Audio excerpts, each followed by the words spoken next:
சட்டமன்ற தேர்தலில் யாருடன் கூட்டணி அமைப்பது குறித்து தமிழக வெற்றிக் கழகம் ஆலோசனை மேற்கொண்டுள்ளது. கூடுதல் விவரங்களை எமது செய்தியாளர் குமார் வழங்க கேட்கலாம். குமார், வணக்கம். கூடுதல் விவரங்கள். வணக்கம் தீபிகா.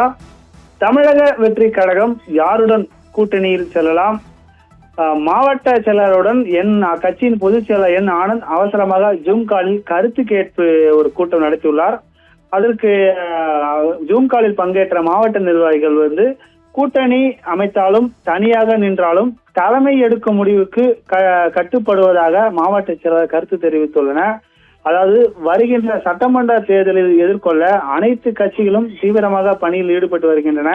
அதேபோல் இந்த சூழலில் இன்று தமிழக வெற்றிக் கழகத்தின் பொதுச் செயலாளர் ஆனந்த் இன்று அவசரமாக ஜூம் காலில் மாவட்ட செயலாளருடன் கூட்டணி குறித்து ஒரு கருத்து கேட்பு கூட்டம் நடத்தியுள்ளார்.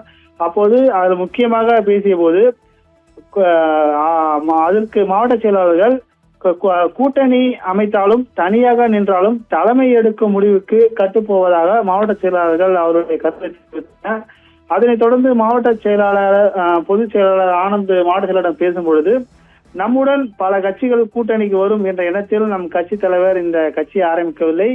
எனவே இந்த மாவட்ட செயலாளர்கள் வருகின்ற சட்டமன்ற தேர்தலில் 234 தொகுதிகளும் தீவிரமாக பணியாற்ற வேண்டும், வெற்றி பெறுவதற்கான உங்கள் பணியை தீவிரப்படுத்த வேண்டும் எனவும், அதே போல் வருகின்ற சட்டமன்ற தேர்தலில் எவ்வாறு எதிர்கொள்வது, மக்களை தொடர் சந்திப்பது, கூட்டங்கள் போடுவது போன்ற முக்கிய ஆலோசனைகளும் இந்த கூட்டத்தில் பேசப்பட்டது. இதில் குறிப்பாக கூட்டணி குறித்து கேட்கும் போது மாவட்ட செயலாளர்கள் கூறியது, கூட்டணி அமைத்தாலும் தனியாக நின்றாலும் தலைமை எடுக்க முடிவுக்கு கட்டுப்படுவதாகவும் மாவட்ட செயலாளர்கள் கருத்து தெரிவித்துள்ளனர்.